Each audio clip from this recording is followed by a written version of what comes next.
नमस्कार, आदाब। Crime petrol dial 100 में आप सबका स्वागत है। आज का ये केस बड़ा ही अनोखा है, जहां कातिल तक पहुंचने के लिए पुलिस के पास ना तो कोई ठोस सुराग था और ना ही कोई ठोस दलील। इस पेचीदा केस को सुलझाने में पुलिस ने दिन रात एक कर दिए। सांपों का जहर इस्तेमाल करके बहुत लोगों को मारा जाए।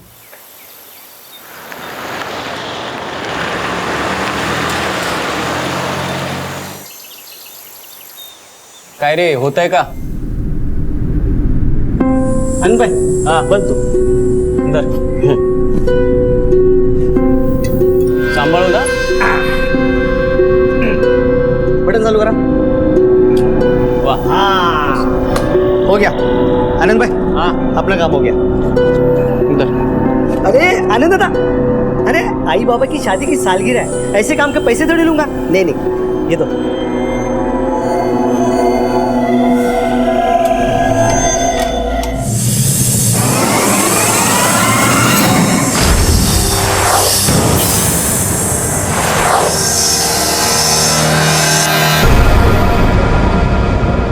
साहेब, बड़े साहब कुठे है? तिकडे. साहेब, माझी कंप्लेंट लिहून घ्या. मेरे घर में चोरी हुई है. बसा. हाँ, साफ साफ बोलो, क्या चोरी हुआ है? वो साहब, मेरे घर से बोला. सांप चोरी हुई है. क्या? सांप? घर से? ये घर में सांप क्या कर रहे थे? साहब, मैं एक सर्प मित्र है.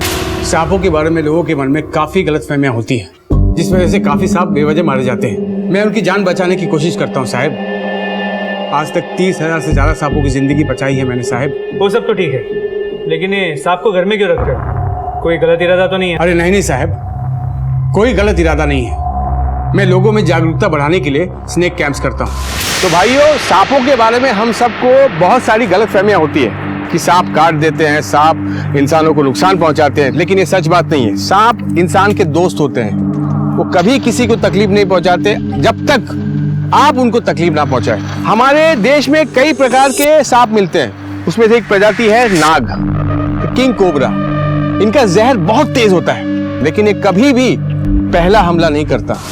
सांपों को खोजना, उन्हें जंगल में छोड़ना मेरा काम है, लेकिन ये मामला चोरी का है, तो आपकी मदद चाहिए मुझे. ये सांप विषारी होते का? मुझे ज्यादातर घर में रहने वाले सांप विषारी नहीं होते, पर वो सालवी, क्या वो? सर, इनके घर पे चोरी हुई है, वो भी सांप. साहब, साफ साफ बताओ क्या माजरा है? साहब, मैं एक सर्प मित्र हूँ. पिछले हफ्ते शास्त्री नगर से मैंने 4 सांप पकड़े थे. वैसे तो जहरीले सांप मैं फॉरेस्ट डिपार्टमेंट को दे देता हूँ, या उन्हें इन्फॉर्म करके मैं जंगल में छोड़ आता हूँ. आपकी बार में इन्फॉर्म कर दिया था उनको, पर थकान की वजह से मैं जंगल नहीं जा पाया सर. कौन से सांप थे? नाग होते साहब. कैसे हुई चोरी? सर, मैं अपनी फैमिली के साथ फिल्म देखने गया था, तो घर वापस लौटा तो देखा तो ताला टूटा हुआ था सर. देखो, ये ताला कैसे टूटा? हम तो दरवाजे बंद करके गए थे. क्या?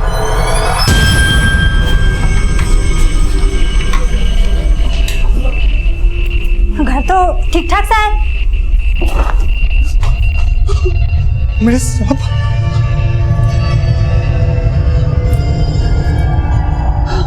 नहीं ना, मेरे 4 सांप. अरे ये सब सांप मुझे फॉरेस्ट डिपार्टमेंट को देना था.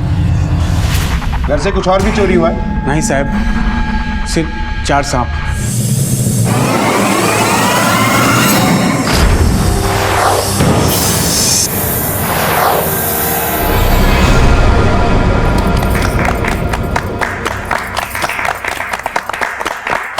आई बाबा, आप दोनों की जोड़ी हमेशा सलामत रहे. खुश रहो. वाह वाह. नमस्कार पाटील साहेब. अभिनंदन.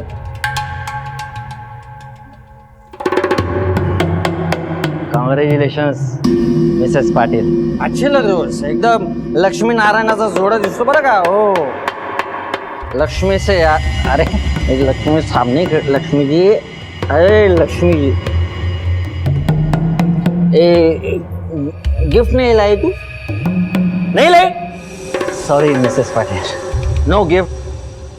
वैसे भी ये हमारे छोटे मोटे गिफ्ट से आपको कहाँ तसल्ली मिलेगी, कहाँ पसंद आएंगे हैं? हमारा बड़ा गिफ्ट तो आपने हमसे छीन लिया, हमारे बाबा छीन लेना। ये चोरी सच में हुई है या तुमने ही कुछ करवाया? काय बोलता तुम्ही? मैं अपने घर में चोरी कराऊंगा क्या? 4 जहरीले सांप पकड़ के तुम घर लाते हो, फिर लापरवाही में उन्हें घर छोड़कर पिक्चर देखने चले जाते हो, और चोरी हो जाती है, सांप गायब। तुम्हारे अलावा कोई और भी जानता है इन सांपों के बारे में? सर मैं, मेरी बीवी नैना, मेरा बेटा राहुल, मेरा छोटा भाई प्रदीप घर पे रहते हैं। चारों को सांपों के बारे में पता है साहब। लोगों की जिंदगी का सवाल है साहब, प्लीज मेरी मदद कीजिए। चलो हो सर, लवकर है सब। सर आइए सर, ये देखिए, बड़ी सफाई से ताला तोड़ा गया, किसी शातिर अपराधी का काम लगता है।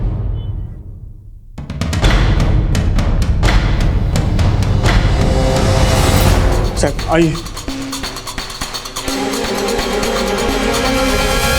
साहब ये चारों सांप यहीं पर थे साहब। पता नहीं घर में कौन आया और सारे सांपों को ले गए। सालवी, पूरे घर की तलाशी लो। सर ये कौन? साहब मेरा छोटा भाई प्रदीप है। ये जानता था सांपों के बारे में? नहीं सर। तुम्हारा भाई कहाँ है? साहब वो एकदम बेकार आदमी है, भटक रहा होगा कहीं इधर उधर काम के बहाने। इसके पास घर की चाबी रहती है? नहीं साहब, हम नहीं देते उसे घर की चाबी। सर अंदर कुछ नहीं मिला। इस वक्त ये कहाँ हो? साहब होगा पुराने खंडर में, यार दोस्तों के साथ जुआ खेल रहा होगा। सालवी, फोटो लो। सर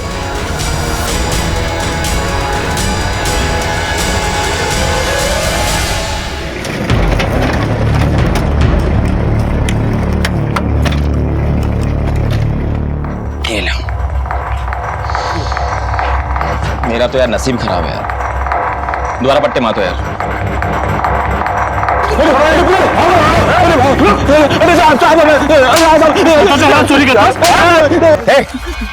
सांप बेच के यहाँ जुए में पैसे उड़ा रहा है। सर कौन से सांप?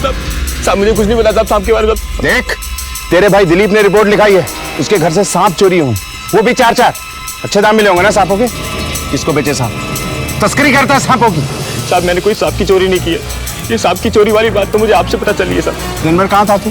दिन भर मैं शहर में था, काम ढूंढ रहा था सर, काम नहीं मिला तो फिर भटकते भटकते 2-2:30 बजे यहाँ पे आ गया साहब। जुआ खेलने? ये जो करते हुए तू पकड़ा गया ना, उसके लिए भी तुझे अंदर डाल सकता हूँ मैं? नको साहब, मैं आज के बाद कभी जुआ नहीं खेलूंगा साहब, सच कह रहा हूँ साहब, मुझे छोड़ दो साहब।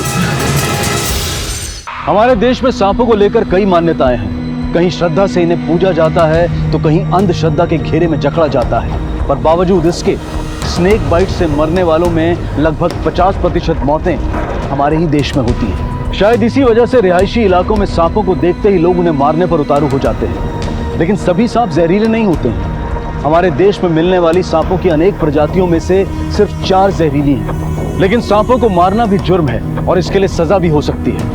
आप सोच रहे होंगे कि मैं आज क्राइम और ह्यूमन लाइफ को छोड़कर सांपों के बारे में बात क्यों कर रहा हूँ। इसकी वजह है हमारा आज का ये अजीबोगरीब केस। सांपों को हथियार बनाकर खेला गया कत्ल का ये केस आपको सोचने पर मजबूर कर देगा। सालवी, मुझे लगता है ये किसी एक आदमी का काम नहीं है। ताला किसी ने तोड़ा है और सांप किसी और ने उठाए हैं, क्योंकि 4-4 जहरीले सांप हैं। ये काम वही कर सकता है जो सांप पकड़ने में माहिर हो। चोरी दिन में हुई, किसी ने तो देखा होगा। घर में 4 जहरीले सांप है, ये सिर्फ दिलीप और उसकी फैमिली को पता था। तो अगर ये बात बाहर किसी को पता चलती है तो इन्हीं में से किसी के थ्रू होगी। सालविन के दोस्त, पड़ोसी, रिश्तेदार और इस एरिया में जितने भी सपेरे हैं, सबसे पूछताछ करो। सर पड़ोसी तो है, लेकिन सांप के डर से इनके घर पे कोई आता नहीं है। सालवी, हम किसी भी पॉसिबिलिटी को इग्नोर नहीं कर सकते, क्योंकि ये कोई मामूली चोरी नहीं है। और हाँ, इस दिलीप पे भी नजर रखो, क्योंकि इस एरिया में वही एक सांपों का एक्सपर्ट है और हमारे शक के दायरे में भी। जी सर, अपने खबरी नेटवर्क को एक्टिवेट करता हूं।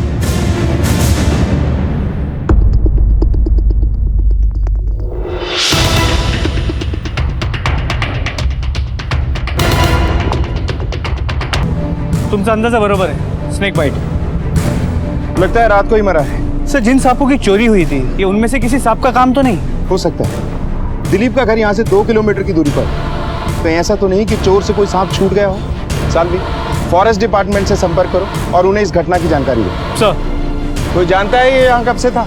हाँ साहब, ये यहाँ पर 6-7 महीने से यहीं पर रहता था और इसका रोज झगड़ा गैरेज वाले के साथ होता था।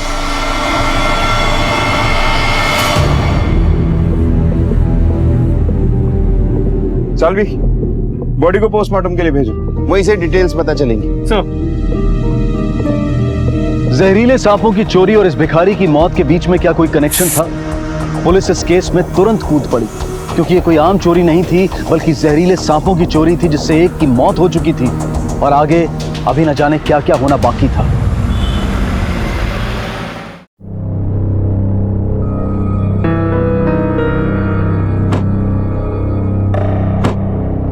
आई बाबा, यही वो जगह है। अब ये पूरा प्लॉट हमारा होने वाला है। आप लोग अंदर चलिए, मैं आता हूँ थोड़ी देर में। अरे तू चल ना आमच्या बरोबर, तू क्यों जा रहा है? आई, ये दत्ता का प्लॉट है, वो यहीं पर आने वाला था लेकिन कहीं दिख नहीं रहा।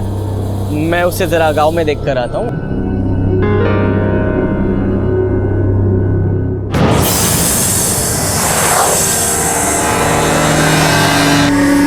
साल भी पहले सांपों की चोरी, फिर 24 घंटे में एक आदमी की मौत। ये महज एक इत्तेफाक नहीं हो सकता। खैर, इस मरने वाले भिखारी की कोई डिटेल्स मिली? नहीं सर, कोई आइडेंटिफिकेशन नहीं मिला। और फॉरेंसिक डॉक्टर से पता किया कि ये सांप कौन सी प्रजाति का है? सर बोल दिया है, शाम तक पता चल जाएगा। सालवी, जहरीले सांप खुले घूम रहे हैं, हम कोई रिस्क नहीं ले सकते। ये मौत एक इत्तेफाक भी हो सकती है, लेकिन मेरी गट फीलिंग ये कहती है कि ये तो सिर्फ एक ट्रेलर है, असल में खेल कोई और ही है। और हाँ, जिस दिन भिखारी की मौत हुई थी, दिलीप और प्रदीप की लोकेशंस का पता करो कि ये लोग कहाँ थे, और फॉरेस्ट डिपार्टमेंट को भी खबर कर दो। जहरीले सांप घूम रहे हैं, खतरा बढ़ सकता है। सर रेनू, प्लॉट कैसा लगा? बहुत अच्छा है दीनू, और कितना बड़ा भी है। पर अब अगर कोई पर होगा तो तुम्हारे सपनों की उड़ान भरने के लिए, बाकी कोई पर नहीं।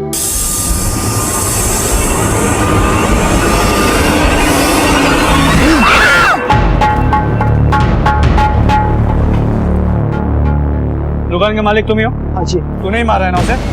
मैंने तो सुना था कि वो सांप काटने से मरा है। सुना तो हमने भी बहुत कुछ तेरे बारे में। काफी पैंतरे आजमाए थे ना तूने उसे यहाँ से भगाने के लिए। हाँ, तकलीफ थी मुझे उससे। मेरे धंधे के आगे दिन रात पड़ा रहता था और गंदगी फैलाता था। बदबू के मारे साहब रहना मुश्किल हो गया था। तो मरवा दिया उसे, वो भी सांप से कटवा के। अच्छा हुआ साला मर गया, जान छूटी। तेरे दुकान के सामने उसकी मौत हुई है। तू हमारे शक के घेरे में है, हर पल तुझ पे हमारी नजर रहेगी। चलो। ये ले, ये तेरा टिफिन है और ये पानी की बोतल।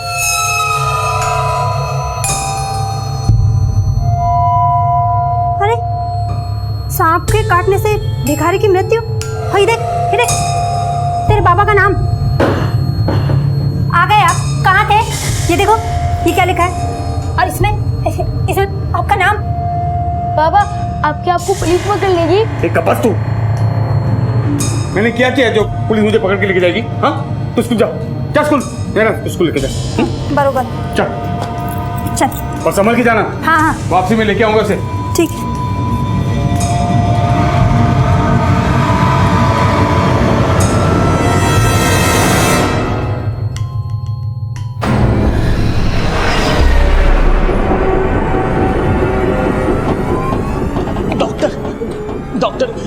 नर्स, नर्स प्लीज जल्दी डॉक्टर को बुला दीजिए। मेरे आई बाबा वहाँ पे इमरजेंसी है, प्लीज।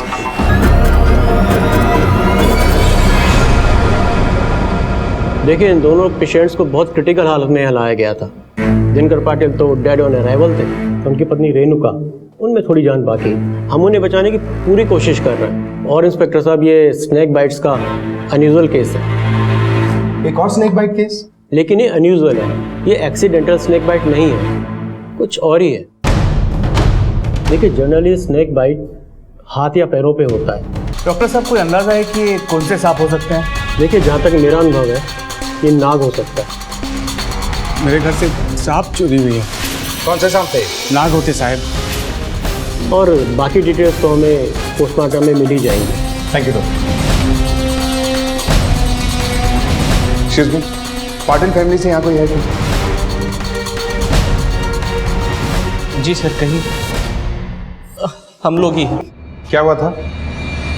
सर, आई बाबा को प्लॉट पर अकेले छोड़कर मैंने बहुत बड़ी गलती कर दी। दोनों बहुत खुश थे और अचानक उन्हें सांपों ने काट लिया। ये आशा नहीं, मर्डर है। तुम्हारे बाबा की किसी से कोई दुश्मनी थी? नहीं सर, किसी से कोई दुश्मनी नहीं। जब ये घटना हुई उस वक्त तुम कहाँ थे? मैं आई बाबा को प्लॉट पे छोड़कर दत्ता झुंझले से मिलने गया था। दत्ता उस प्लॉट का मालिक है। वो प्लॉट पे ही आने वाला था लेकिन आया नहीं, इसलिए मैं उसे ढूंढने गांव चला गया था। अच्छा, घर पे प्रॉपर्टी को लेके कोई झगड़ा था क्या? नहीं नहीं सर, ऐसी कोई बात नहीं है। बाबा का तो हर काम बहुत ही सटीक होता था और सर उन्होंने तो पहले ही प्रॉपर्टी और पैसों का बंटवारा कर दिया था। घर में कौन कौन है?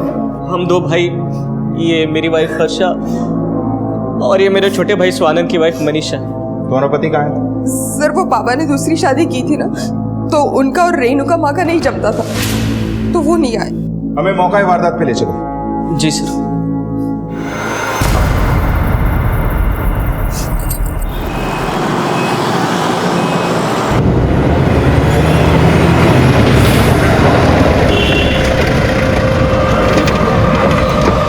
वो वहां पर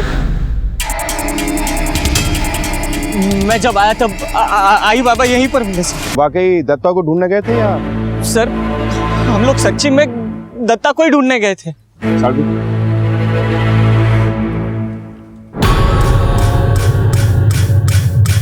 नजर रखो इन दोनों। सर रेणुका जी के होश में आने के बाद काफी कुछ क्लियर हो जाएगा। जो भी हो, है तो ये मर्डर का केस ही। इसमें किसी चाकू या गन का इस्तेमाल नहीं हुआ, बल्कि एक सांप को हथियार बनाया गया, जो करना हर किसी के बस की बात नहीं है। ऐसा या तो दिलीप जैसा सर्प मित्र कर सकता है या फिर कोई सपेरा। लेकिन सर एक सर्प मित्र ऐसा क्यों करेगा? पैसे के लिए कोई कुछ भी कर सकता है सालवी। दिलीप और उसके परिवार के लोकेशन डिटेल्स आए क्या? सर मंगवाए, शाम तक आ जाएंगे। पापा वो स्कूल में टीचर बता रही थी कि उन सांपों ने और किसी को भी काट दिया। वो ऐसा क्यों कर रहे हैं? क्यों सबके दुश्मन बन गए हैं? बेटा, दुश्मन सांप नहीं, इंसान ही इंसान का होता है। तो फिक्र मत करो, मैं उन सांपों को ढूंढ निकालूंगा। पर पापा ऐसे सांपों को आप घर में ही क्यों लाए? सर जमीन का मालिक दत्ता 2 दिन से लापता है और ये भी पता चला है कि गांव का एक बिल्डर भरत देशमाने भी जमीन को खरीदना चाहता था।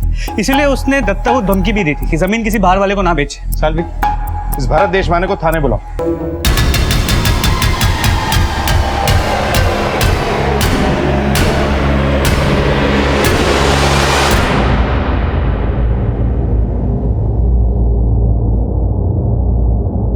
पुलिस को अब यकीन हो चला था कि दिलीप मोकाशी ने चोरी का झूठा केस दर्ज कराया था। मेरे घर से सांप चोरी हुई है। क्या? सिर्फ 4 सांप। और हो ना हो वो ही इस सब में शामिल था। और इसके अलावा कोई करीबी है जिसने उसे इस्तेमाल किया था। पुलिस कड़ी से कड़ी जोड़ने और इस केस से जुड़ी हर छोटी बड़ी इंफॉर्मेशन को जमा करने में जुटी थी। उन्हें तलाश थी जमीन के मालिक दत्ता की। दत्ता के पीछे खबरियों को लगा दिया, जल्दी कुछ इंफॉर्मेशन मिल सकती है। नमस्कार साहब। देशमाने, भरत देशमाने नाम है मेरा। जमीन खरीदने का लालच इतना बढ़ गया था कि जमीन के मालिक दत्ता को गायब कर दिया और जमीन खरीदने वालों की जान ले ली। क्यों? 6 प्रोजेक्ट चालू है साहब मेरे। मुझे जमीन की इतनी जरूरत नहीं कि मैं उसके लिए किसी की जान ले लूं या किसी को गायब कर दूं। और रही बात धमकी की, तो मैंने उसे धमकाया नहीं था, समझाया था। फ्री में नहीं मांग रहा था जमीन, बाकायदा खरीद रहा था, वो भी अच्छे दाम देकर। ये एक मर्डर केस है। जब तक हमारी इन्वेस्टिगेशन पूरी नहीं हो जाती, शहर छोड़कर कहीं मत जाना। बिल्कुल नहीं जाएंगे साहब। और हाँ, कुछ मदद लगे तो जरूर याद करना। नमस्कार।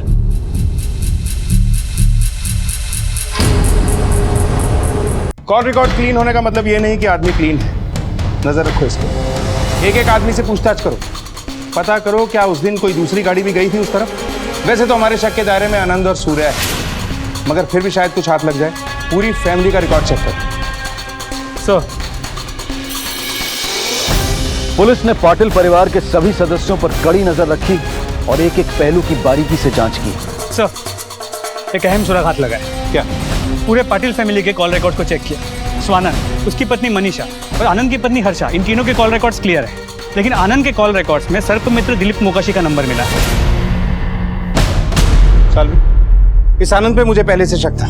उठा के लाओ इसे। सर सर्प मित्र दिलीप को कैसे जानते हो? सर एक्चुअली हुआ यूँ था कि एक बार हमारे कार में सांप घुस गया था, तो हमने दिलीप को ही बुलाया था।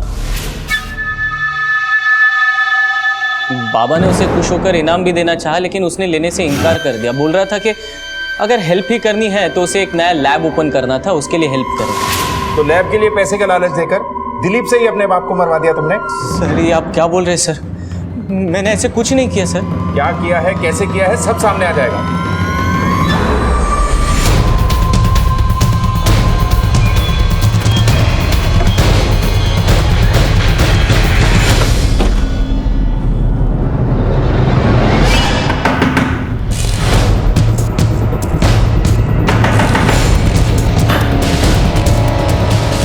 दिलीपला बोलवा। साहब वो तो 2 दिन से घर नहीं लौटे। तुम्हें पता नहीं क्यों का है? साहब गए होंगे हमेशा की तरह इधर उधर कहीं सांप को ढूंढते हुए। अगर घर लौटे या तुम्हें कांटेक्ट करे, फौरन थाने आके हमसे मिलने को बोलो। चलो। जी सर, सर हम अपनी तरफ से पूरी कोशिश कर रहे हैं। बहुत जल्द आपके सामने रिजल्ट होंगे सर। ठीक, जैन सर। सर, दिलीप 2 दिन से घर नहीं आया। मुझे लगता है ये कांड दिलीप और आनंद का ही किया हुआ है।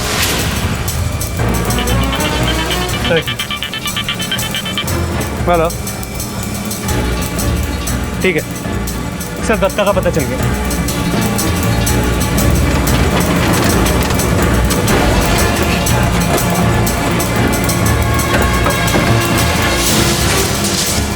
हट जाइए यहाँ से, हटिए हटिए।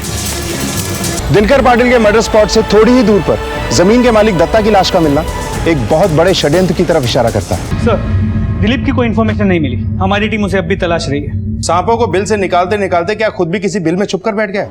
खैर, कब तक छुपेगा? रेणुका जी का क्या हाल है? सर, खतरा टल गया लेकिन अब तक होश नहीं है। और भारत देशवाल, उसकी कोई खबर? सर, उसके घर और ऑफिस में पूछताछ की, पता चला वो दिल्ली गया हुआ है। जैसे ही आता है उठाकर उसको लेकर आओ। ये प्रॉपर्टी का मामला है, हम इस पॉसिबिलिटी को भी रूल आउट नहीं कर सकते कि इसमें किसी परिवार वाले का ही हाथ हो। पाटिल परिवार के हर मेंबर से अलग अलग पूछताछ करो, हर पहलू की जांच करो। सर एक हेलो, ठीक है सर, अस्पताल से फोन था। रेणुका जी को होश आ गया, उन्हें घर शिफ्ट कर दिया गया है।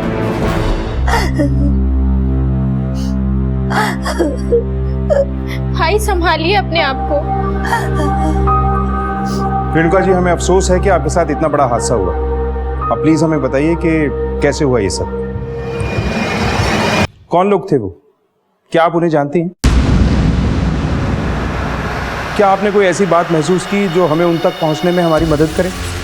सब कुछ इतने जल्दी और अचानक हो गया कि संभलने का मौका ही नहीं मिला। हमें ढूंढना है कि वो दोनों कौन थे। आपको किसी पे कोई शक है? नहीं।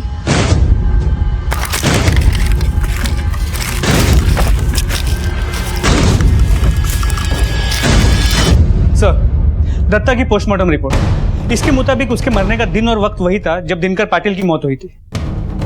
यही उम्मीद थी, वही सांप, वही टाइमिंग। सर, पूरे पाटिल फैमिली की इंक्वायरी की है। ऊपर से तो सब कुछ ठीक है, लेकिन कुछ अंदरूनी बातें सामने आई।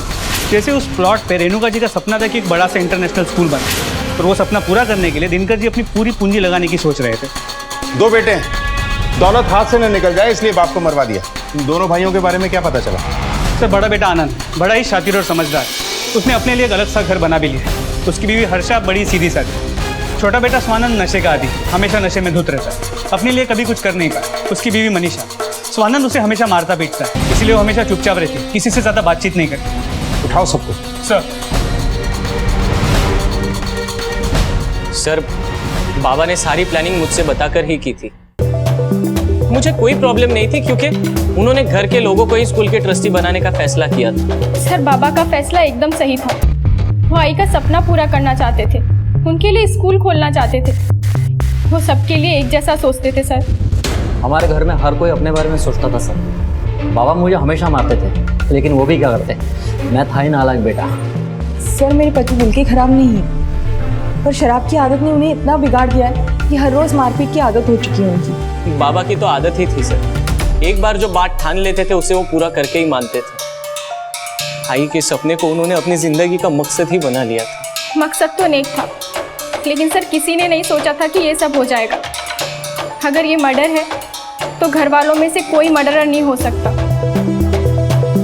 करना तो बहुत कुछ चाहता था सर मैं, लेकिन मेरे घर में मुझे समझने वाला कोई नहीं था। मेरे सपने चूर चूर करके बाबा उस बुढ़िया के सपने पूरे करने लगे। सर सारे सपने टूट गए, सब कुछ खत्म हो गया। सर ये सब नसीब का खेल होता है। ठीक है, अब जा सकते हैं। पुलिस ने बारीकी से प्लॉट का मुआयना किया तो पता चला कि वहां पहुंचने का दूसरा रास्ता भी है। इसी शक को आधार बनाकर पुलिस ने सभी ऑटो और टैक्सी ड्राइवर से पूछताछ की और उनके हाथ एक ऐसी अहम कड़ी लग ही गई जिसने इस केस को एक नया मोड़ दे दिया। साहब, ये धामाजी रोक रहे, ऑटो रिक्शा वाला। इसने उसी दिन 2 लोगों को छोड़ा था उस प्लॉट पे। हाँ साहब, उस दिन मैंने रिक्शा से 2 लोगों को दत्ता के प्लॉट पे छोड़ा था, फिर वापस उनको बस स्टैंड में छोड़ दिया मैंने। उन दोनों में ये भी था क्या? नहीं साहब, ये नहीं थे। दोनों की शक्ल याद है? स्केच बनवा सकते हो? हाँ साहब।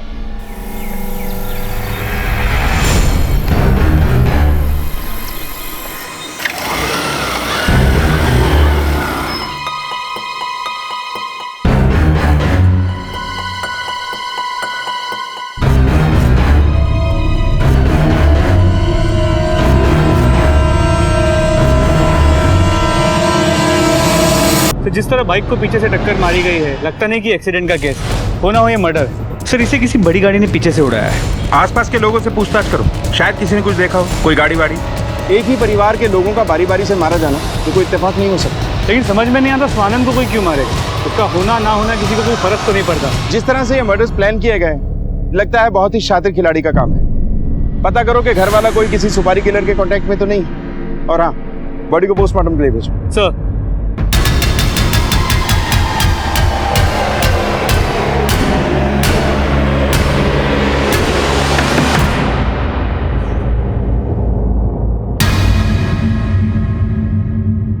हेलो, ठीक है, उठा ला उसे थाने। सर ये दिलीप घर पे लौटा है, उसे थाने उठा के लाने के लिए बोल दिया है। क्यों रमेश, कहाँ थे सर? कहाँ था इतने दिन? दिनकर पाटिल को मारकर कहाँ घूम रहा था? उन्होंने उनसे पैसे मांगे थे, मार दिया उन्हें। नहीं सर, मैंने दिनकर पाटिल को नहीं मारा साहब। हाँ, मैं जानता जरूर उनको। सब दिनकर पाटिल ही क्या साहब, आसपास के गांव वाले सब मुझे जानते हैं। अब मेरी बातों का यकीन कीजिए साहब। और वो जो 4 सांप खो गए थे ना साहब, उसमें से 2 सांप मुझे मिले और मैं जंगल में छोड़कर आया साहब। मैं आपको बता नहीं रहा था साहब। देखिए मेरे पास फॉरेस्ट डिपार्टमेंट का एक्नॉलेजमेंट भी है साहब। देखिए साहब, इस बार सांपों को घर नहीं ले गया, तेरा काम निकल गया था इसलिए। मौत का व्यापार करता है, खुद को सर्प मित्र बोलता है और मानव शत्रु का काम करता है। मैं सच कह रहा हूँ साहब आपको। देखिए मैं अपना फर्ज ही निभा रहा था साहब। मैं सर्प मित्र ही हूँ साहब। अच्छा, ये तेरा दोस्त मौका वारदात पे देखा गया था। आता बोल, तुमसे क्या चालू होता? साहब ये संदीप मोरे है साहब।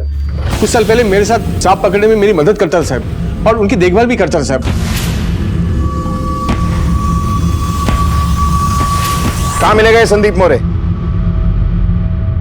कौन था जो ये मौत का खेल खेल रहा था? पाटिल परिवार को जड़ से मिटाने की साजिश रच रहा था। पुलिस ने हर दिशा में खोज शुरू कर दी। अभी नागपुर पुलिस से इंफॉर्मेशन मिली। इस दूसरे स्केच का मैच नागपुर पुलिस के रिकॉर्ड में मिल गया। इसका नाम मान्या जाधव। 8 से 10 साल पहले इसे वहां से तड़ी पार किया गया था। सालवे, मुझे ये आदमी चाहिए। पूरे खबरी नेटवर्क को अलर्ट कर दिया, बहुत जल्दी हमारे सामने होगा।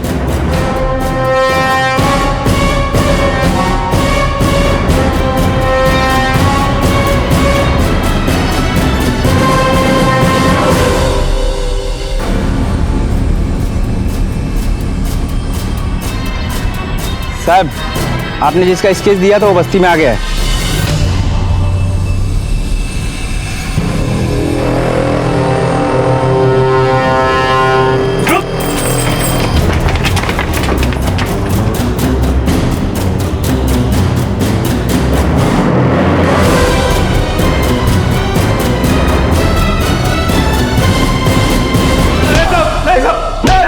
अरे साहब, कुछ नहीं मालूम था।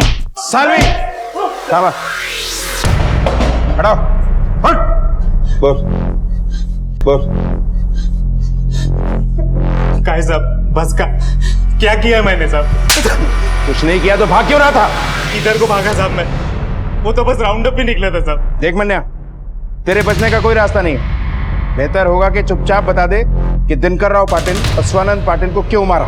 किसका नाम गिना रहे हो साहब? मैं नहीं जानता इनको, आई शपथ में इनको नहीं मालूम साहब। मी ज्याला ओळखत नाही, मी त्याला कशाला मारणार साहेब?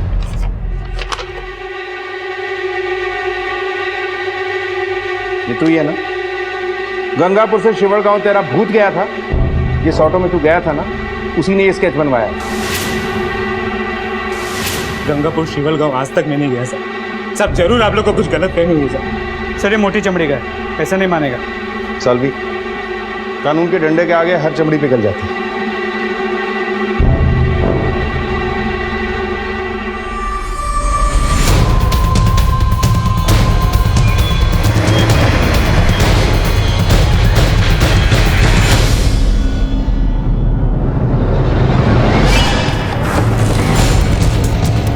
छोड़ दो।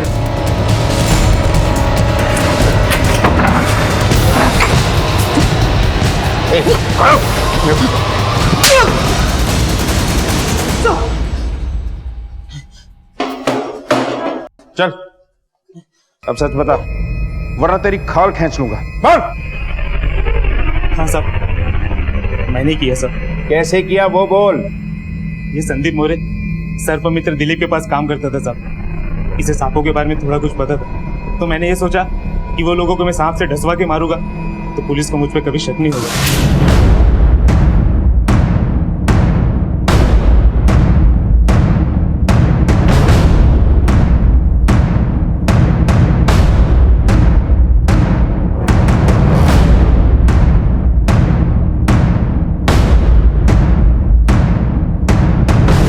हमेशा सफेरे सांप और सर्प मित्र के पीछे घूमते रहे। चाल तो बहुत अच्छी चली थी तुम लोगों ने। सर, हमने पहले ही प्लान करके रखा था सब, सिर्फ मौके की राह देख रही थी।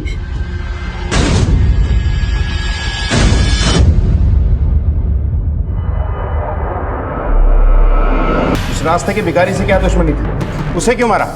जिस वक्त हमने सांप छुड़ाया था तब एक सांप छूट गया, शायद उसी ने उसको काटा होगा।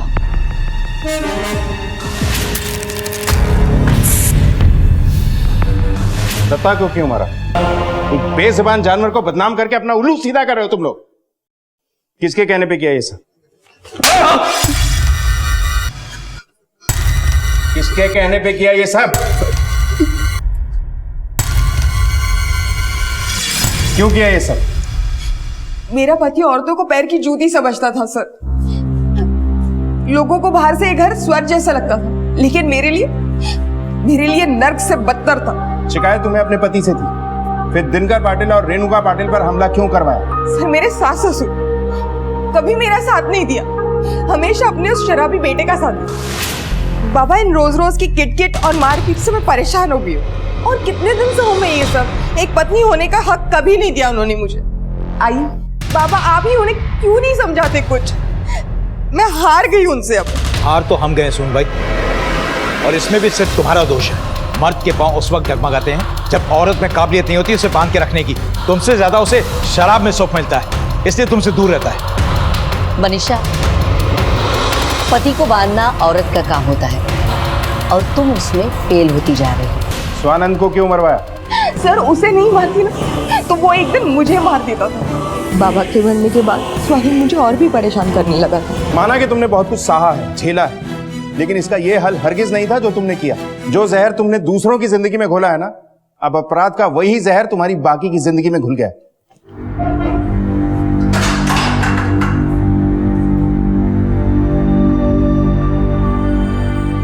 देखा जाए तो इंसान इन सांपों से ज्यादा खतरनाक होता है जो वक्त पड़ने पर अपने दर्द को जहर में तब्दील करता है।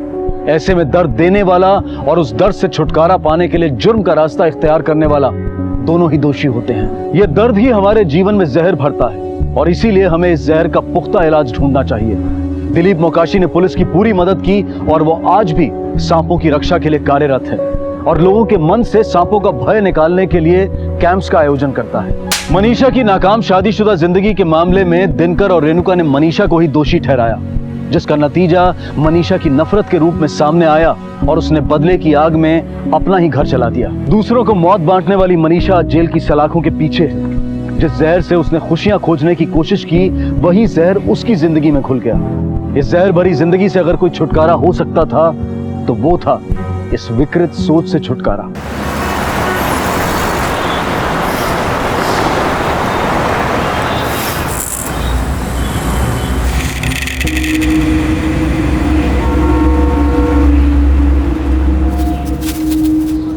मालूम है ना, मैं तीखा खाती हूँ, मीठा नहीं। हाँ भैया, मीठा मैं खाती हूँ, उसको सिर्फ तीखा दो आप। सॉरी मैडम, गलती हो गया।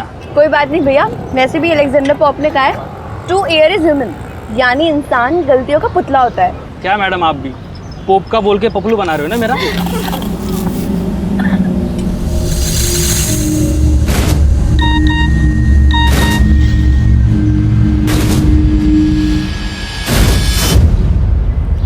ये देख,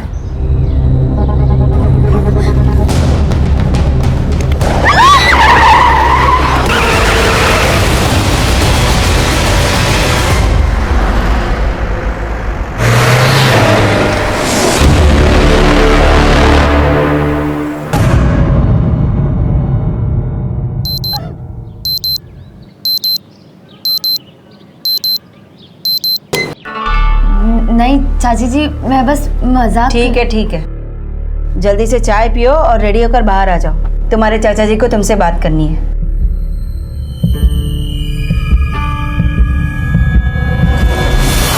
तुम दोनों सगी बहनें नहीं हो, लेकिन तुम्हें देखकर कोई नहीं कह सकता कि तुम सगी नहीं हो। पापा, रिश्ता कोई भी हो, बट रिश्ता विदाउट दोस्ती इज नथिंग। अब जैसे मेरे लिए आप पापा ही नहीं दोस्त भी हो, वैसे मेरे लिए बनना भी है। वंदना, कल तुम्हारी अपनी मम्मी और मामा से बात हुई थी ना? हाँ चाची जी, मम्मी से बात हुई थी। क्या कहा उन्होंने? ऐसे नॉर्मल बात हुई। अब मम्मी, वरना यही रहेगी, वो बीटे के बाद हम एमटेक भी साथ नहीं करेंगे। तुम चुप रहोगी? मानती अभी फिलहाल तुम लोग कॉलेज जाओ, हम शाम को बात करेंगे ना, शाम को बात करेंगे। जाओ। वरना सच सच बता, कल ताई जी से तेरी क्या बात हुई थी? अदिति मुझे आज ही घर बुला रही है। मैंने कहा कि आज कॉलेज में प्रोजेक्ट सबमिशन है, इसलिए मैं कॉलेज ड्रॉप नहीं कर सकती। अदिति वो चाहती है मैं शिफ्ट हो जाऊँ और उनकी और मामा जी के साथ रहो। नो वेज, तू यहीं रही। अगर ताई जी का तेरे बिना मन नहीं लगता ना, तो उनको भी यहाँ बुला ले।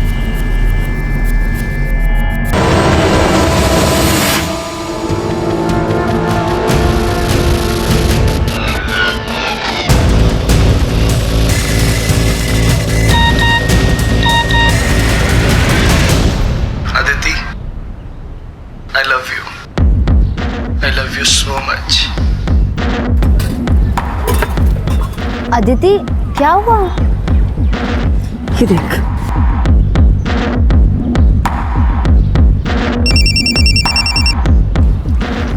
ये क्या बदतमीजी है? तुम्हें अभी भी यकीन नहीं हो रहा है कि मैं तुमसे कितना प्यार करता हूँ? इस तरफ देखो।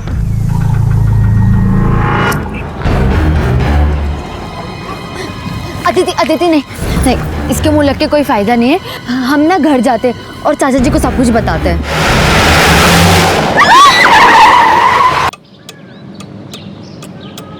The number you have called is currently switched off.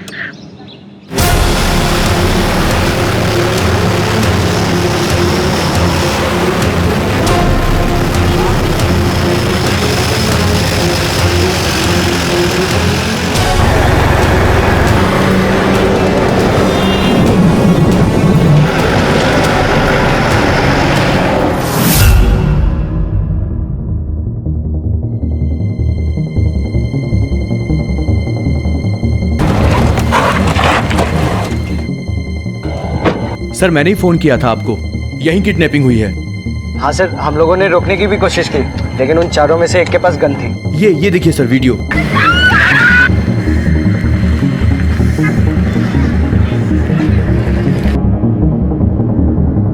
Black Scorpio, last digit 7R। Sector 22 से 143 पे किडनैपिंग हुई है। ग्रेटर नोएडा की तरफ निकले हैं, ज्यादा दूर नहीं पहुंचे होंगे। ग्रेटर नोएडा और दादरी की पेट्रोलिंग टीम को अलर्ट करो। Right sir. नहीं सर, पहचानते तो नहीं है, लेकिन हाँ अक्सर इन लड़कियों को इस गोलगप्पे वाले के पास खाते हुए देखा है। ये गोलगप्पे वाला कहाँ है? अभी तक तो यहीं था सर। सिंह, पता करो गोलगप्पे वाला कहाँ है। Okay sir. 2 लड़कियों को ब्लैक स्कॉर्पियो में किडनैप किया गया। ग्रेटर नोएडा और दादरी की पेट्रोलिंग टीम अलर्ट रहे। Hello, I repeat, last digit 7R black Scorpio. आगे से टर्न लो, फास्ट।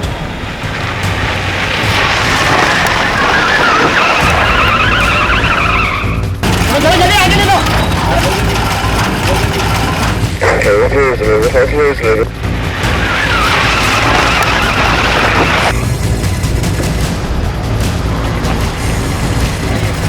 किसी भी पल वो बलात्कार का, हत्या का शिकार हो सकती थी।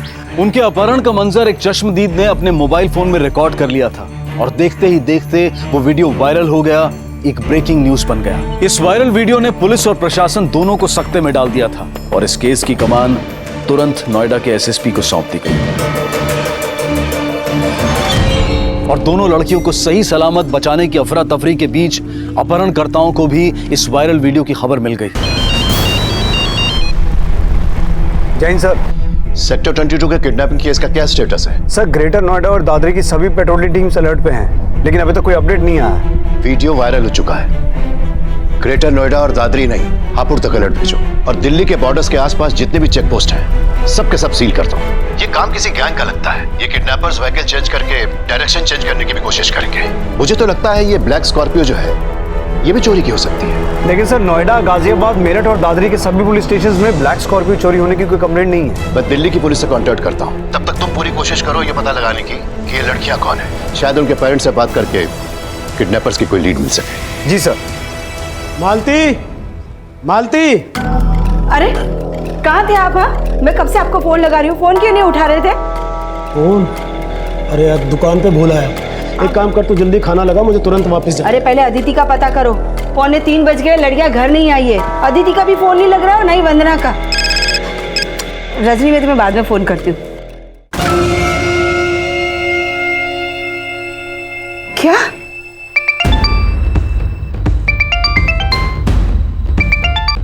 हेलो, गाड़ी का लास्ट नंबर 7 आ रहा है। दिल्ली के किसी भी थाने में ब्लैक स्कॉर्पियो की चोरी होने की कंप्लेंट दर्ज हो तो आप डायरेक्टली मुझसे कांटेक्ट करिएगा। श्योर। सर अभी तक ब्लैक स्कॉर्पियो देखे जाने की कोई इन्फॉर्मेशन नहीं मिली है, लेकिन हमारी पेट्रोलिंग टीम अलर्ट है। पुलिस इन्फॉर्मर से ये भी पता लगाने की कोशिश करो कि ये किडनैपर्स किस गैंग के हो सकते हैं। Right sir.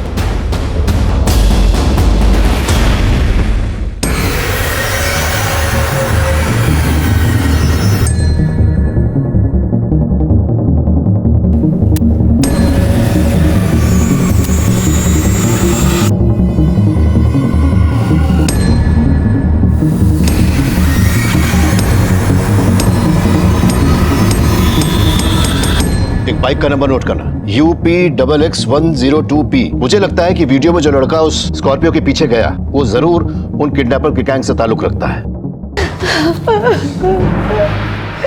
ये काम जरूर उस कमीने हरिओम का होगा, छोड़ूंगा नहीं उसे।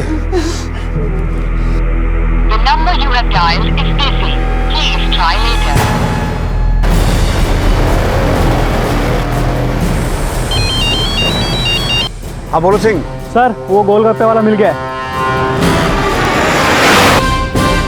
सर अभी तक किसी भी सिग्नल पे ना कोई स्कॉर्पियो कैप्चर हुई है ना कोई बाइक। सर हो सकता है वो लोग बाईपास से दादरी रोड की तरफ निकले हों, लेकिन अभी तक किसी भी पेट्रोलिंग टीम ने हमें कोई अपडेट नहीं दिया है। लगता है उन्हें इस वायरल वीडियो और ब्रेकिंग न्यूज के बारे में पता चल गया है और शायद वो ग्रेटर नोएडा और दादरी के बीच में कहीं छिपे हो या फिर चुनिया के जंगल वाले रास्ते से वो हापुड़ का बाय रूट ले रहे हो। एक पेट्रोल टीम ग्रेटर नोएडा से इस रास्ते पर भेजो और दूसरी हापुड़ रोड से। हो सकता है कि इन रास्तों पर पड़ने वाले गांव में वो छुपने का प्लान बना रहे हो। जो वायरल वीडियो ने पहले ही ऐसी की तैसी कर रखी है और तुम लोगों ने लेने और देने के सिवा कुछ ना सूझा। Via Chuniya village Hapur road पे जाओ। I repeat, via Chuniya village Hapur road.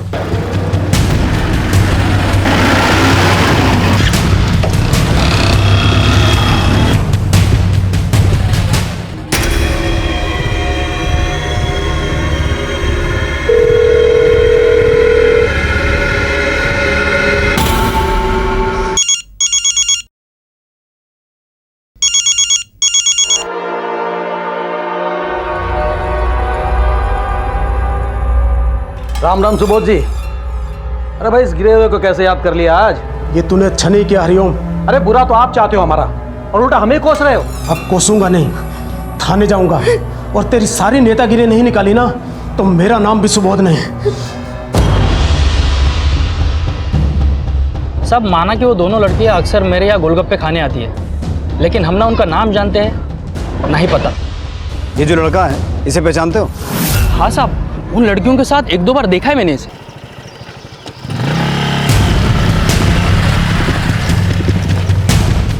Sir bike कीर्ति यादव के नाम सेक्टर 27 का इस एड्रेस पे रजिस्टर्ड है और ये इसका नंबर है। नंबर बोलो। 8285-48017। The number you have called is currently switched off.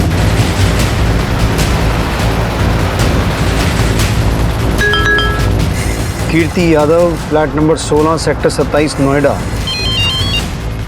Sir आपका मैसेज मिला। ये कीर्ति यादव का एड्रेस है, वही बाइक वाला लड़का जो स्कॉर्पियो के पीछे गया था। तुम इसके घर जाओ। Okay sir. Sector 27, quick. Sir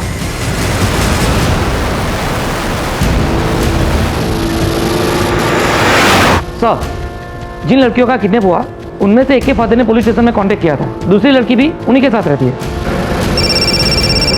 Jain sir, लड़कियों की पहचान हो गई है। सेक्टर 22 में जाओ और उनके परिवार वालों से मिलो। एड्रेस मैसेज कर दिया मैंने तुम्हें। Okay sir.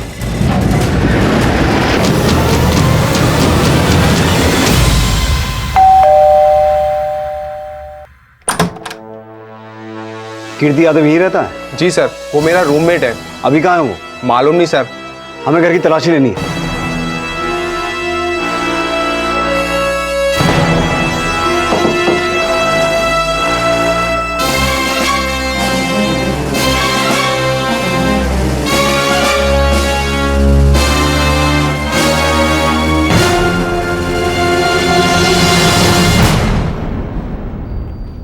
सर वो इस लड़की के लिए पागल था, प्यार करता है इससे, लेकिन ये लड़की उसे पसंद नहीं करती। फिर भी कीर्ति उसके पीछे ही पड़ा रहता है। कल तो सर इसने हद ही कर दी। नहीं सर, इस लड़के के बारे में अदिति ने हमें कभी कुछ नहीं बताया। हमें तो शक है कि किडनैपिंग वंदना के मामा हरिओम ने कराई है।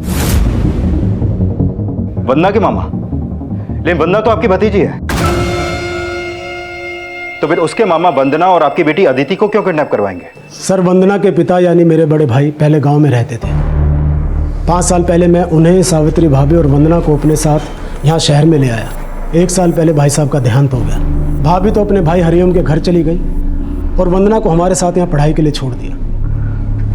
पर अचानक भाभी के भाई ने उन्हें भड़का दिया कि वो मेरे घर में हिस्सा मांगे। भाभी, आप अच्छी तरह जानते हैं कि प्रकाश भैया का इस घर में कोई हिस्सा नहीं है। अरे क्या पता मेरे जीजा जी के साथ कोई चाल चली हो आपने। जीजी का हिस्सा तो देना ही पड़ेगा, नहीं तो फिर। धमकी दे रहा है? हाँ, धमकी दे रहा है। ये आप ठीक नहीं कर रहे हैं। जेठानी जी, शुक्र मनाइए कि हम वंदना की पढ़ाई लिखाई और रहन सहन का खर्चा नहीं मांग रहे। हाथ का दिया आप तो गले ही पड़ गई। मालती, जबान संभाल के बात कर। बस भाभी, जब तक भैया थे ना तब तक हमारा रिश्ता था, लेकिन अब सब खत्म। निकले अपने गुंडे भाई को लेकर यहाँ से।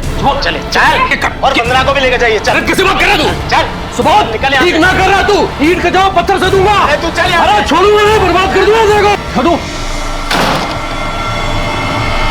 उसने अदिति के साथ वंदना को भी किडनैप करवाया ताकि उस पर किसी को शक न हो। ये वंदना के मामा का नाम क्या है? हरिओम भागीरथ, दादरी में रहता है।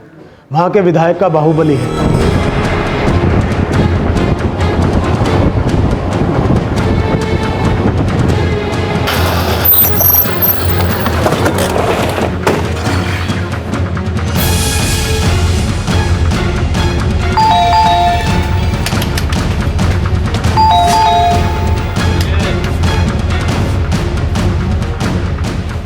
दरोगा जी, उस सुबोध का तो दिमाग खराब हो गया है। अब आप ही सोचिए, उसकी बेटी के साथ भला मैं अपनी भांजी को क्यों किडनैप करवाऊंगा? हो सकता है इसमें भी कोई चाल हो आपकी। कोई चाल ना है दरोगा जी। देखिए, मैं तो खुद नेताजी को बोलकर डीआईजी साहब को फोन करवा रहा था ताकि मेरी भांजी सही सलामत मिल जाए। डीआईजी साहब का तो पता नहीं, लेकिन मौका लगा तो बहुत जल्द एसएसपी साहब से मुलाकात हो सकती है आपकी। अदिति के फादर को वंदना के मामा पर शक था, लेकिन सर्कमस्टेंसेस इस किडनैपिंग में कीर्ति की भागीदारी की तरफ इशारा कर रहे थे। लेकिन पुलिस अपहरणकर्ताओं तक पहुंचने के लिए हर शक और संकेत को 2 और 2 4 करके जोड़ रही थी। भले ही हरिओम भागीरथ मना करे, लेकिन अदिति के पेरेंट्स के शक को नजरअंदाज नहीं किया जा सकता। तुम उस पर नजर रखो। मैंने उसका फोन सर्विलेंस में डाल दिया है। जैसे उसके कॉल रिकॉर्ड्स आएंगे, वी विल फिगर आउट कि उसके किडनैपर से क्या लिंक है। जी मल्होत्रा जी। सहाय, तुम जिस ब्लैक स्कॉर्पियो के बारे में पूछ रहे थे, उसकी एक इंफॉर्मेशन मिली है। सांगवान, ये उन 4 किडनैपर्स में से हो सकता है। सभी पेट्रोलिंग टीम को भेजो और पता लगाओ कि क्या उसका कोई क्रिमिनल रिकॉर्ड है क्या। Right sir. सर, कीर्ति यादव का फोन आधे घंटे पहले दादरी के बिस्ला गांव में बंद हुआ था। पुलिस कीर्ति की फोन लोकेशन के जरिए किडनैपर्स तक पहुंचने का प्रयास कर रही थी, लेकिन तभी कुछ ऐसे सुराग सामने आए जिन्होंने पुलिस को दिशा तो दी, लेकिन अपराध की फेहरिस्त बढ़ गई। रुक रुक रुक, क्या हुआ?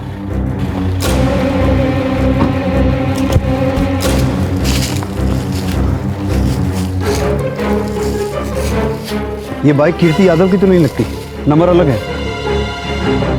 सिंह, यहाँ खून है, यहाँ कोई ना कोई कांड तो हुआ है, लेकिन ये कांड लड़कियों की किडनैपिंग से रिलेटेड है कि नहीं ये देखना पड़ेगा। एक काम करो, आसपास सर्च करो। ओके।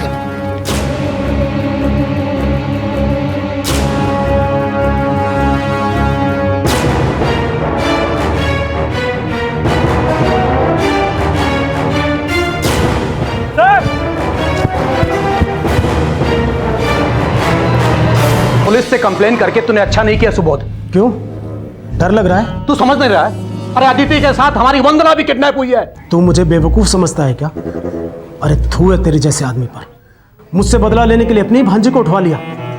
अगर मेरी अदिति को कुछ हुआ ना तो तू और तेरी बहन जिंदगी भर जेल में सड़ोगे, समझ ले। तू मुझे पपलू समझता है? पपलू समझता है मुझे?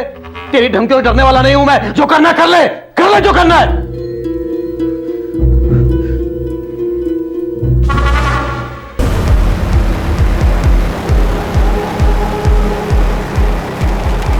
पुलिस को जिस गांव में एएसआई चौहान की लाश मिली उसके आसपास उन्होंने सर्च ऑपरेशन शुरू कर दिया।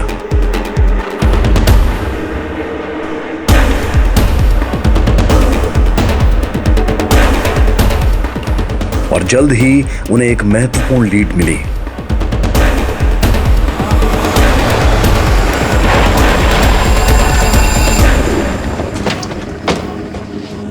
ये तो कीर्ति की बाइक है। अलर्ट।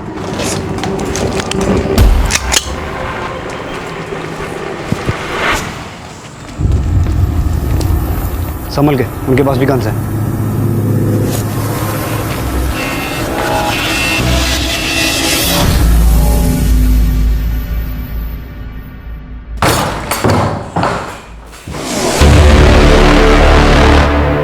सब इंस्पेक्टर विनय की लाश मिलने के बाद पुलिस जिस डेड एंड पर पहुंची, वहां अचानक उन्हें अपराध के नए सिरे नजर आने लगे। जिसे इस किडनैपिंग का मास्टरमाइंड समझा जा रहा था, वो खुद हत्या का शिकार बन चुका था। उसकी हत्या क्यों हुई, इन सवालों में अदिति और वंदना तक पहुंचने के रास्ते ढूंढे जा रहे थे। पांडे, मैंने कीर्ति के कॉल रिकॉर्ड चेक किए, लेकिन ऐसा कोई नंबर नहीं मिला जो उसे किडनैपर से कनेक्ट करे। लेकिन इतना साफ है कि वो उनका पीछा करते हुए ही वहां पहुंचा होगा। सर, कहीं ऐसा तो नहीं कि कीर्ति अदिति के प्यार में पागल था, इसलिए किडनैपर्स के पीछे गया उसे बचाने के लिए? पांडे, कहानी कुछ भी हो सकती है। तुम बस इतना पता करो कि वो जगह किसकी है जहां कीर्ति की लाश मिली थी। जी सर।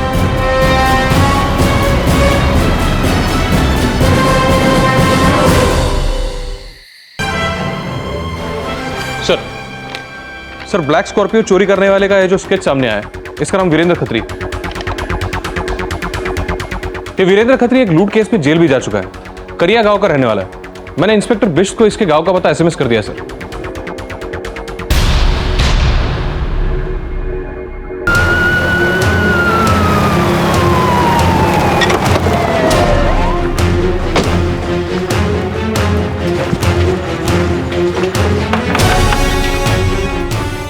साहब, जब से वो जेल से छूटा है तब से घर नहीं आया है वो। 2 लड़कियां किडनैप और 2 मर्डर करके फरार है आपका बेटा। अगर झूठ बोला तो आपको भी क्रिमिनल की इंफॉर्मेशन छुपाने के जुर्म में जेल हो सकती है। साहब, हम सच कह रहे हैं, हमें पता नहीं वो कहाँ है। हम तो खुद परेशान है उसकी इन हरकतों से। जब से उस हितेश बलियान से दोस्ती हुई है तब से हमारे हाथों से हमारा लड़का निकल गया। हितेश बलियान? हितेश बलियान? ये किडनैपिंग हितेश बलियान गैंग ने की? सर 6 महीने से अंडरग्राउंड है वो।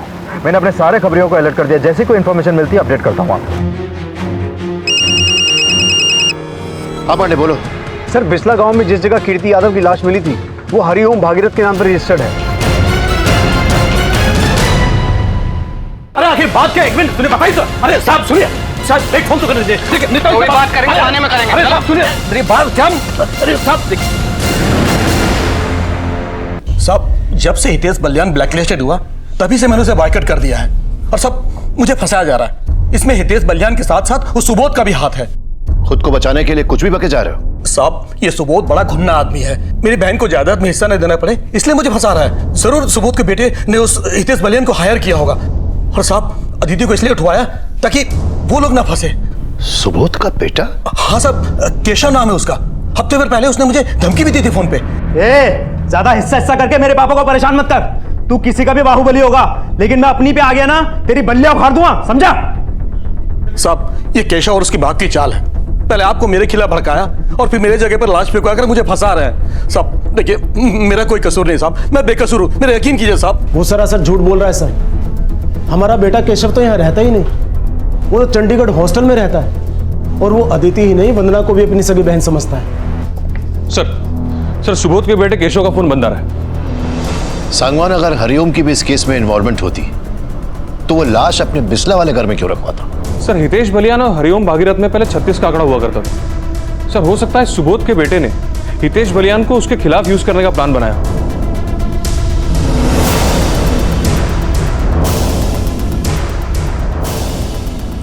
एक नंबर नोट करो, 9576456693। ये नंबर केशव शर्मा के नाम पर रजिस्टर्ड है। अगले 15 मिनट में मुझे इस नंबर के कॉल रिकॉर्ड्स चाहिए। सर ये लोग पहले हितेश बलियान गैंग से जुड़े थे। सर ये 1, 2 और 3 ये लोग तो अंदर है, बाकी बचे 2। इनमें से ये विनय है सर, इसका गांव परसोनी में पड़ता है, जो बिस्ला से ज्यादा दूर नहीं है। सर हो सकता है हितेश बलियान गैंग अदिति और वंदना को परसोनी गांव ले गए हो। ठीक है सर, मैं तुरंत परसौनी गांव पहुंचता हूं। परसौनी गांव जल्दी।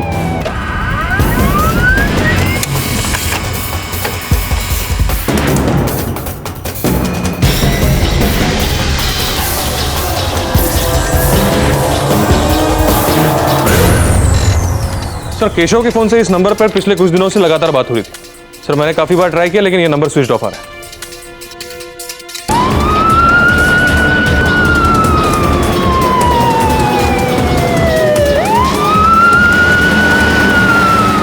सर ये नंबर सोनम गुप्ता के नाम पर रजिस्टर्ड है, नोएडा सेक्टर 7 का एड्रेस दिया है।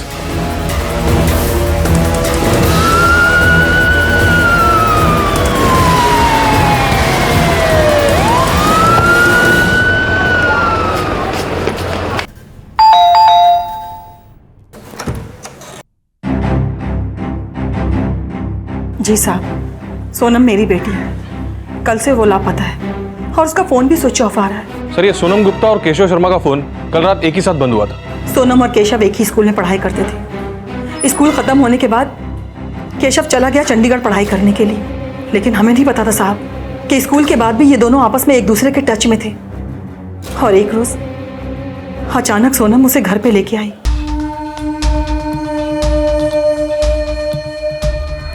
मम्मी,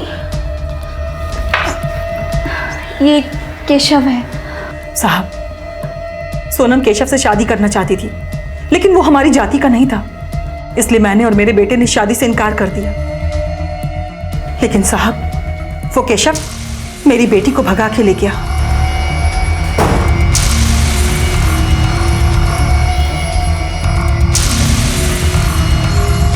अभी कहाँ है आपका बेटा? साहब, मेरा बेटा तो कल से अपनी बहन को ढूंढने गया है। उसका मोबाइल नंबर? जी साहब।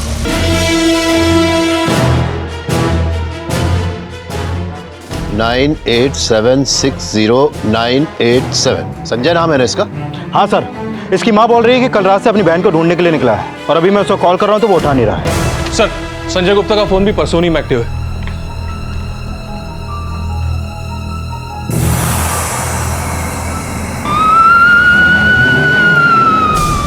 सर हम 5 मिनट में परसौनी गांव पहुंच जाएंगे।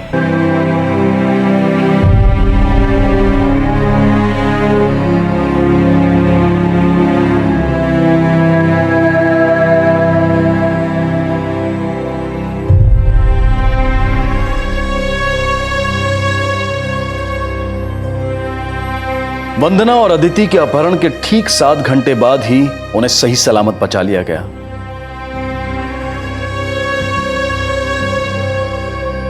यूपी पुलिस के जज्बे और सफलता के लिए क्राइम पेट्रोल उन्हें सैल्यूट करता है। लेकिन अपराध की यह घटना कहीं ना कहीं हमें यह सोचने पर मजबूर करती है कि जैसे को तैसा सिखाने की मानसिकता सिर्फ और सिर्फ अपराध को ही जन्म देती है। भले के साथ हमेशा भला हो ये जरूरी नहीं है, लेकिन जो बुरे होते हैं उनके साथ हमेशा बुरा ही होता है। इसी विचार के साथ अब मैं अनूप सोनी आपसे विदा लेता हूं। फिर मुलाकात होगी अगले एपिसोड में एक और चौंका देने वाले केस के साथ।